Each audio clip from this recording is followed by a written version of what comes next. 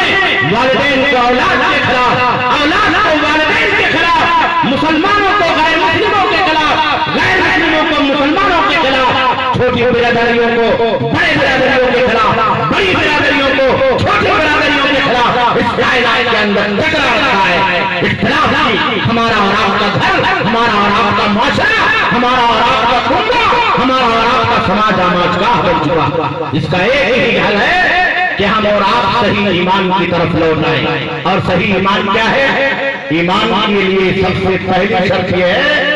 التصدیق بالجنان،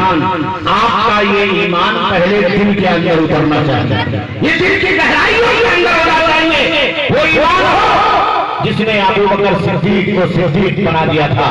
وہ ایمان ہو جس نے عمر رضی اللہ عنہ کو فاروق اعظم بنا دیا تھا، وہ ایمان ہو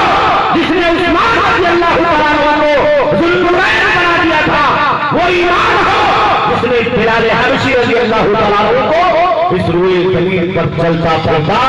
جنتی بنا دیا تھا، وہ ایمان ہو جس نے آل نبی کو اس روئے زمین پر جنت کی بشارت دی تھی، وہ ایمان ہو جس نے عائشہ رضی اللہ عنہا کو ام المؤمنین کا خطاب دیا تھا، وہ ایمان ہو جس نے حضرت فاطمہ رضی اللہ عنہا کو سیدۃ النساء اہل الجنہ کا درجہ اور مقام دیا، وہ ایمان ہو جس نے پیارے حبیب جناب محمد رسول اللہ صلی اللہ علیہ وسلم کے دونوں نواسے حضرت حسن اور حسین رضی اللہ عنہما کو سیدہ شباب اہل الجنہ کے مقام پر پہنچایا۔ یہ مقام ایسے نہیں ملتا، یہ جب دل کی گہرائیوں میں اترتا ہے اور اللہ رب العالمین کی رضا تک پہنچتا ہے، اس زمین پر ہم ایمان کی صدا لگاتے ہیں اور وہ عرش اعظم سے ٹکراتا ہے تو وہ ایمان ہمارا اور آپ کا کھڑا ہوتا، وہ ایمان ہمارا اور آپ کا سچا ہوتا، اور سچائی میں اتنی برکت ہوتی ہے، اتنی برکت ہوتی ہے، اتنی اللہ کی رضا ہوتی ہے کہ دنیا لاکھ مخالفت کرے، دنیا لاکھ تلوار ڈالے، دنیا لاکھ جنگ پر آبادہ ہو، دنیا لاکھ ہمیں مارنے کے لیے، ہمیں ختم کرنے کے لیے، مسلمانوں کی نسلوں کو مٹانے کے لیے اس دنیا کے اندر ایک کفر کے سائے کے نیچے، جھنڈے کے نیچے آمادہ اور تیار ہو جائے، اکٹھا ہو جائے، لیکن پھر بھی ہم اور آپ نہ جانے کتنے کروڑوں کی تعداد میں آج دنیا کے کونے کونے کے اندر موجود ہیں۔ یورپ کے لوگوں نے، امریکہ کے لوگوں نے، سیاسی لوگوں نے اسلام سے جس قدر دشمنی کی، مسلمانوں سے جس قدر دشمنی کی، اسلام کے خلاف اتنا پروپیگنڈا کیا، اہل ایمان کے خلاف اتنا پروپیگنڈا کیا، مسلمانوں کو آتنکواد سے جوڑا، مسلمانوں کو اس دنیا کے اندر دہشت گردی سے جوڑا، مسلمانوں کے دین کو، ان کے مذہب کو، ان کے طور اور طریقے کو نفرت کرنے والا مذہب، نفرت کرنے والا طور اور طریقہ قرار دیا۔ لیکن اسلام کی یہی روشنی آج یورپ کے اندر ان کی زندگی کا آس بنی ہوئی ہے، اور ان کے جینے کا اور خوشگوار زندگی جینے کا آس بنی ہوئی ہے، بچوں کی زندگی کا آس بنی ہوئی ہے، ان کے امیدوں کی اگر کرن کسی دھرم کے اندر، کسی مذہب کے اندر آج موجودہ سماج اور معاشرے کے اندر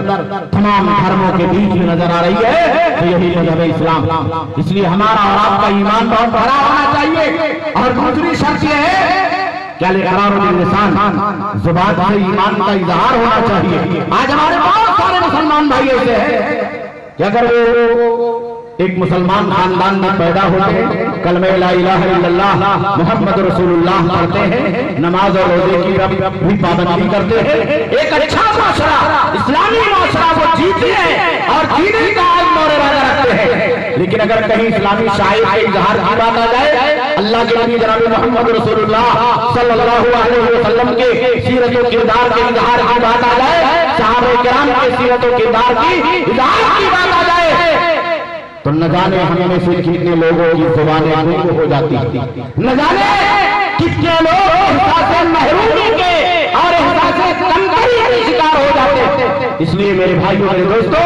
ہمیں اور آپ کو اپنے ایمان کو چھلا دینا ہوگا۔ اور تیسری چیز یہ ہے کہ العمل بالارکان، اعضاء اور جوارے سے، باڈی کے پارٹ سے ایمان کی باتوں پر عمل کرنا۔ ایمان کی مثال ایسے ہے جیسے یہ کوئی پاور ہاؤس ہے، اس کا مرکز آپ دیکھ رہے ہیں کہ آپ بلب لگا ہوا، اس بلب کو چلانے کے لیے پاور کی ضرورت ہے اور بجلی کے ایک بٹن کی ضرورت، اور دونوں کا کنیکشن جب تک مضبوط نہیں ہوگا اور دونوں جب تک صحیح نہیں ہوں گے اس وقت تک نہ یہ بجلی اس بلب تک پہنچ سکتی ہے، اس کو روشنی دے سکتی ہے، اور نہ یہ بجلی ہمیں اور آپ کو فائدہ دے سکتی ہے۔ اگر یہ بلب بہت اچھا ہو، آپ بہت اچھے ہیں، بہت تندرست ہیں، بہت مالدار ہیں، بہت سماجی آدمی ہیں، سوشل آدمی ہیں، دنیا میں آپ کا بہت بلند مقام اور رتبہ ہے، لیکن ایمان کی روشنی ہمارے اور آپ کے دلوں میں نہیں، اس کا پاور نہیں ہے، تو آپ بٹن جلائیں، یہاں روشنی آئے گی؟ اگر پاور نہیں ہے، اگر وہاں پاور نہیں ہے، یہ اچھا ہے، بہت اچھی کمپنی کا ہے، برانڈڈ کمپنی کا ہے، وہاں پاور نہیں ہے، آپ بٹن دباتے رہے، یہاں روشنی آ سکتی ہے؟ نہیں آ سکتی۔ اور اس کا کنیکشن بھی اپنے مرکزی پاور سے ہونا چاہیے، پاور ہاؤس سے ہونا چاہیے۔ اگر آپ نے ایک فیوز بلب لگا دیا، ناکارہ بلب لگا دیا جو جلنے کے قابل نہیں ہے، اور آپ کے اس پاور ہاؤس کے اندر بہت پاور ہے، وہ بٹن آپ کا اچھا ہے، آپ کا وائر بہت اچھا ہے، پاور یہاں تک پہنچ رہا ہے، آپ بٹن وہاں سے آن کر رہے ہیں، لیکن یہاں پاور سپلائی نہیں ہو رہی، روشنی نہیں ہو رہی، کنیکشن ڈسکنیکٹ ہے، وہ خراب ہے، ناکارہ ہے۔ تو اسی طریقے سے ہماری اور آپ کی زندگی اور ہمارے اور آپ کے ایمان کی مثال، ہماری اور آپ کی زندگی ایمان سے جڑی ہونی چاہیے، اور ہمارا اور آپ کا ایمان ہماری اور آپ کی زندگی سے جڑا ہونا چاہیے، تب جا کر کے ہمارا اور آپ کا گھر اچھا ہو سکتا ہے۔ اب دیکھیے کہ ہم نے اپنے گھروں سے ایمان کو کس طریقے سے دیش نکالا دے دیا، کس طریقے سے دیش نکالا دے دیا۔ نہ ہمارے گھروں کے اندر صحیح عقیدہ، نہ ہمارے گھروں کے اندر پیارے نبی جناب محمد رسول اللہ صلی اللہ علیہ وسلم سے سچی محبت ہے۔ اگر قرآن کا پارا اور قرآن کا مصحف ہم نے رکھا ہے تو جلدانوں میں سجا کر کے اسے طاقوں کے اوپر برکت کے لیے رکھا ہوا ہے۔ اگر ہم اور آپ حج کے لیے جا رہے ہیں تو یہ سمجھتے ہیں کہ سیر سیاحت کے لیے جا رہے ہیں۔ اگر ہم نے زکات کی ادائیگی کی ہے تو یہ سمجھ کر کے انجام دے رہے ہیں کہ سماج میں ہمارا بہت نام ہوگا۔ سوشل ورکنگ سسٹم جو سماج کے اندر چل رہا ہے اس سے ہم جڑ جائیں گے تو ہمارا سماجی اسٹیٹس بہت بلند ہو جائے گا۔ میرے بھائی میرے دوستوں، یہ زندگی جو ہم اور آپ اس کائنات کے اندر جی رہے ہیں اور جینے کی کوشش کر رہے ہیں، جس کو ہم نے عادت بنا لی ہے، روٹین بنا لیا ہے، اس نے ہمارے معاشرے کو تباہ کر دیا اور ہمارے سکون کو چھین لیا۔ اس لیے ایمان کی طرف لوٹنا اور پیارے نبی جناب محمد رسول اللہ صلی اللہ علیہ وسلم کے لائن کے ایمان کی طرف لوٹنا، سچے ایمان کو اپنے گھروں کے اندر زندہ کرنا اور ایمان کا جو درخت ہم نے اور آپ نے لگایا اسے تر و تازہ رکھنا، یہ ہماری اور آپ کی ذمہ داری۔ اور تیسری چیز جو ہمارے اور آپ کے گھروں کو، ہمارے اور آپ کے معاشرے کو خوشگوار بنانے کا ایک بہت بڑا ذریعہ ہے، وہ ہے احساس ذمہ داری۔ ذمہ داری ہم میں سے ہر آدمی مسئول ہے اور ذمہ دار ہے۔ اللہ نے مسئول پیدا کیا، باپ ہے تو وہ مسئول ہے، اگر خلیفۃ المسلمین ہے تو وہ مسئول ہے، گھر کے اندر ماں ہے، عورت ہے تو وہ مسئول ہے، بیٹا ہے تو وہ مسئول ہے، یا اگر نوکر اور چاکر ہے، غلام ہے، تو اسے بھی اللہ رب العالمین نے مسئول بنایا، ذمہ دار بنایا ہے۔ رسپانسبلٹی ہے، ذمہ داری ہے، جسے اللہ رب العالمین نے عطا فرمایا۔ اللہ کے آخری نبی جناب محمد رسول اللہ صلی اللہ علیہ وسلم نے بیان فرمایا، الا کلکم راع وکلکم مسئول عن رعیتہ، خبردار ہر آدمی ذمہ دار اور اپنے ماتحتوں کا مسئول، ہر آدمی ذمہ دار۔ آج پورے سماج میں انفرادی طور پر، اجتماعی طور پر، دینی طور پر، شرعی اور مذہبی طور پر، مسلکی طور پر اپنی ذمہ داریوں پہ اس کائنات کے اندر بہت کوتاہی شروع کر دی، بہت کوتاہی شروع کر دی۔ اللہ کے نبی صلی اللہ علیہ وسلم نے ان ذمہ داریوں کو 2-3 حصوں میں تقسیم کیا، کہا کہ والامام راعی، یہ امام ذمہ دار۔ امام کا مطلب یہ حدیث میں خلیفۃ المسلمین، مسلمانوں کا جہاں ملک ہوتا ہے وہاں ایک امام ہوتا، ایک خلیفہ ہوتا، ایک حاکم ہوتا ہے، ایک سلطان ہوتا۔ اس کی ذمہ داری ہے کہ اپنے ملک کو، اپنے وطن کو، اپنے رعایا کو، وہاں کی جنتا کو، وہاں کے عوام کو ایمان کے ساتھ، شریعت کے ساتھ، اللہ کے رسولوں کے ساتھ، امن و شانتی کے ساتھ اور انصاف کے ساتھ چلائے۔ اور اس کے بعد اللہ کے آخری نبی جناب محمد رسول اللہ صلی اللہ علیہ وسلم نے 2-3 ایسے لوگوں کی ذمہ داریوں کا ذکر فرمایا ہے جو ہمارے گھروں کے ممبر ہوتے، جن کے ذریعے سے کنبہ بنتا، جن کے ذریعے سے معاشرہ بنتا ہے، گھر بنتا۔ اللہ کے نبی صلی اللہ علیہ وسلم نے بیان فرمایا کہ وَالرَّجُلُ رَاعٍ فِي أَهْلِ بَيْتِهِ، یہ جو مرد ہے نا، آج کہتا ہے کہ میں مرد ہوں، وہ یہ سمجھتا ہے کہ میرا مقام اور میرا مرتبہ اللہ رب العالمین نے بہت اونچا بنایا، بہت اعلیٰ بنایا اور بہت بلند مقام پر مجھے فائز کیا ہے۔ تو اللہ کے نبی صلی اللہ علیہ وسلم نے کہا کہ وَالرَّجُلُ رَاعٍ فِي أَهْلِ بَيْتِهِ، جو مرد ہے وہ اپنے گھر والوں کا مسئول اور ذمہ دار۔ آپ یہ بتائیے، بڑا بھائی ہے، باپ ہے، گارجین ہے، سرپرست ہے، یا اس کے علاوہ اور بھی جو لوگ مسئول اور ذمہ دار ہیں، کیا سماجی اور معاشرتی طور پر اور خاص طور پر ایمانی اور اللہ رب العالمین کے بتائے ہوئے شرعی احکام کے مطابق ہم اور آپ اپنی ذمہ داریاں ادا کر رہے ہیں؟ ہم اور آپ اپنی ذمہ داریاں ادا کر رہے ہیں؟ کیا سماج کے اندر ایک باپ اپنے بیٹے کو دین سے جوڑنے کے لیے، ایمان سے جوڑنے کے لیے، صحیح عقیدے سے جوڑنے کے لیے، کلمہ توحید سے جوڑنے کے لیے، سچے ایمان سے جوڑنے کے لیے، پیارے نبی جناب محمد رسول اللہ صلی اللہ علیہ وسلم کی سچی سنتوں سے جوڑنے کے لیے اپنے گھر میں محنت کر رہا؟ جو لوگ جذبہ رکھتے ہیں وہ یہ سمجھتے ہیں کہ ہمارے بچوں کو پڑھانے کا، ہمارے بچوں کو دین سکھانے کا، ہمارے بچوں کی صحیح تربیت کا، ان کے صحیح تعلیم کا، ان کو قرآن، روزہ، نماز اور صحیح عقیدہ سمجھانے کی ذمہ داری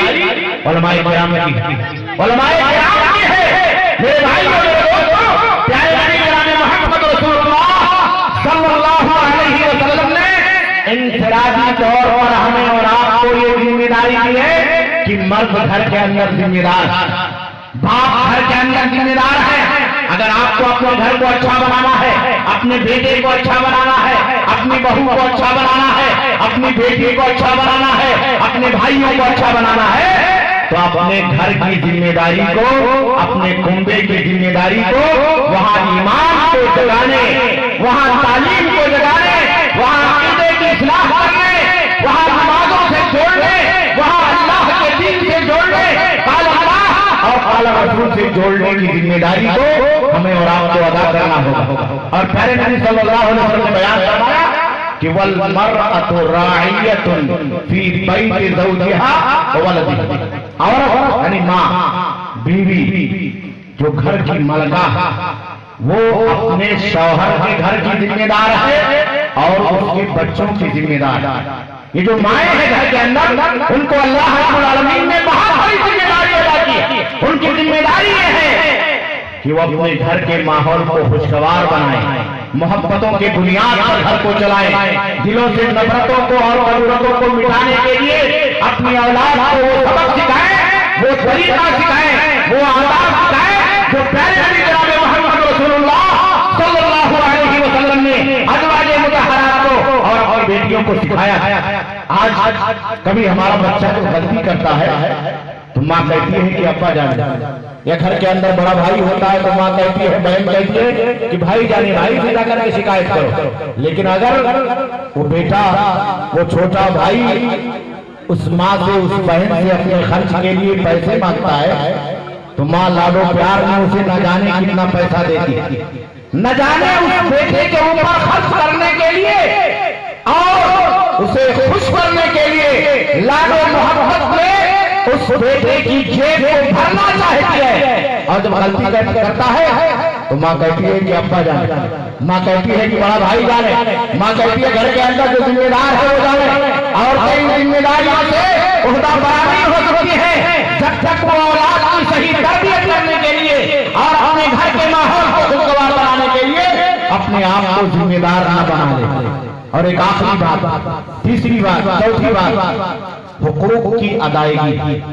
حقوق کو کرے کے ہوتے اللہ رب العالمین کا حق جو آپ نے سماعت کیا، علماء کرام سے ایمان کا، عبادت کا، بندگی کا، نماز کا، روزے کا، حج کا، زکات کا، اور بندوں کے حقوق۔ اللہ رب العالمین نے ہر آدمی کے اوپر کچھ حقوق عائد کیے۔ باپ ہے تو اس کا حق ہے، اولاد ہے تو اس کا اپنے والدین پر حق ہے، شوہر ہے تو بیوی کے اوپر حق ہے، بیوی ہے تو شوہر کے اوپر حق ہے، پڑوسی ہے تو ایک دوسرے پڑوسی کے اوپر حق ہے،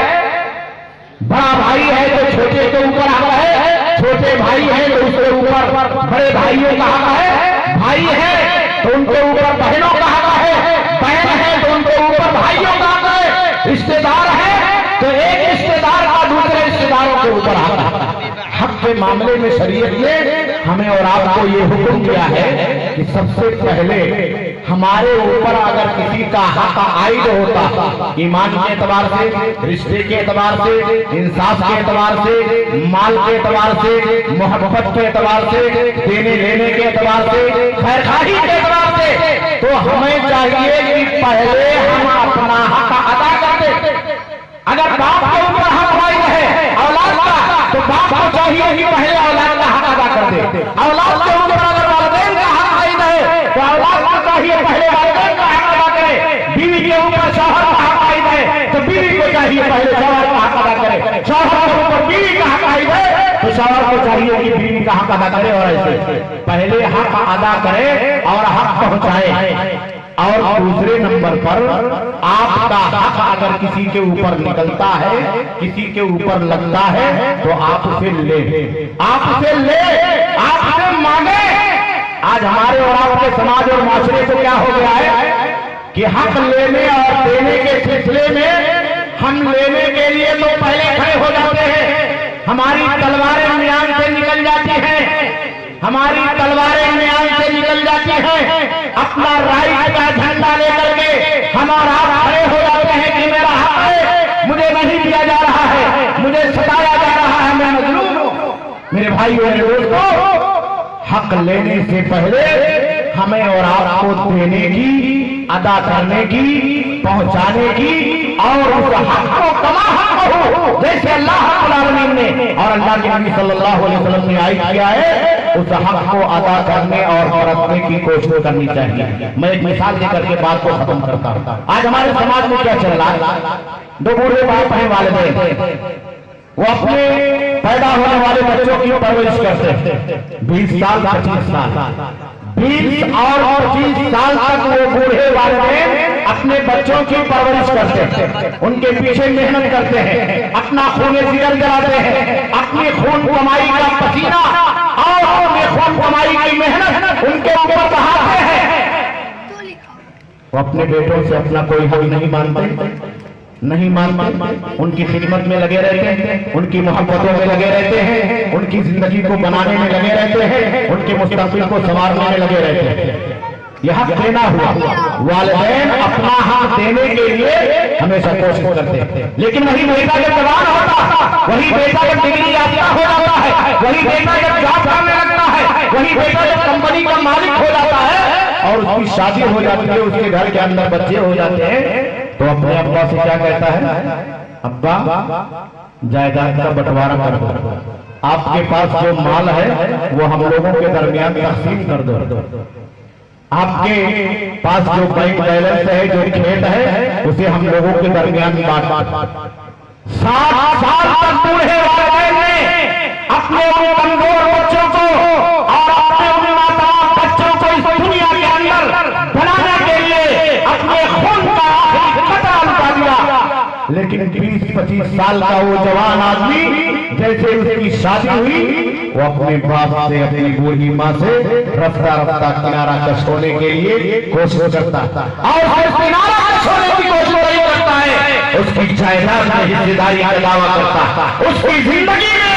اس کے گھر کو توڑنے کا، اس کی محبتوں کو بانٹنے کا، اس کے بڑھاپے کی عزت کو بانٹنے کا، سماج کی عزت کو بانٹنے کا کام کرتا۔ یہی ہے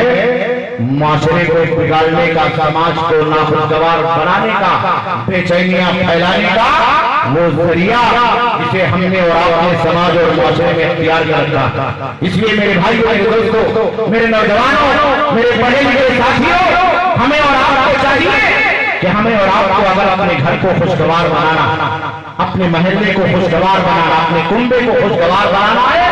تو ہم پہلے حق پہنچانے کی کوشش کریں، حق دینے کی کوشش کریں، حق کو ادا کرنے کی کوشش کریں۔ اگر ہم نے اپنا حق ادا کر لیا تو یہی ہماری اور آپ کی کامیابی ہے، اور یہی ہماری اور آپ کی دنیا کے اندر بھی عزت ہے اور آخرت کے اندر بھی عزت اور نیک نامی ہے۔ اللہ رب العالمین سے دعا ہے کہ اللہ رب العالمین ہمیں اور آپ کو اپنے ماحول، اپنے سماج، اپنے خاندان اور اپنے کنبے اور اپنے گھر کی زندگی کو خوشگوار بنانے کے لیے ان اصولوں اور تدبیروں پر چلنے کی سعادت اور توفیق عطا فرمائے جو شریعت نے ہمارے اور آپ کے لیے مقرر کیے۔ ہمیں اللہ رب العالمین صاحب ایمان بنا دے، ہمیں اللہ رب العالمین صاحب عمل بنا دے، صاحب تقویٰ بنا دے، اللہ رب العالمین ہمیں حق ادا کرنے والا بنا دے، اللہ رب العالمین ہمیں سماج کے اندر اپنی ذمہ داریاں جہاں جہاں ہم ہیں اپنی ذمہ داریوں کو کما حقہ ادا کرنے کی سعادت اور توفیق عطا فرما۔ بار الہ دنیا کے اندر ہم زندہ رہیں، ایمان کے اوپر قائم اور دائم فرما، خاتمہ ہو ایمان پر ہو، کلمہ لا الہ الا اللہ محمد رسول اللہ صلی اللہ علیہ وسلم پر ہو۔ ربنا تقبل منا انک انت السمیع العلیم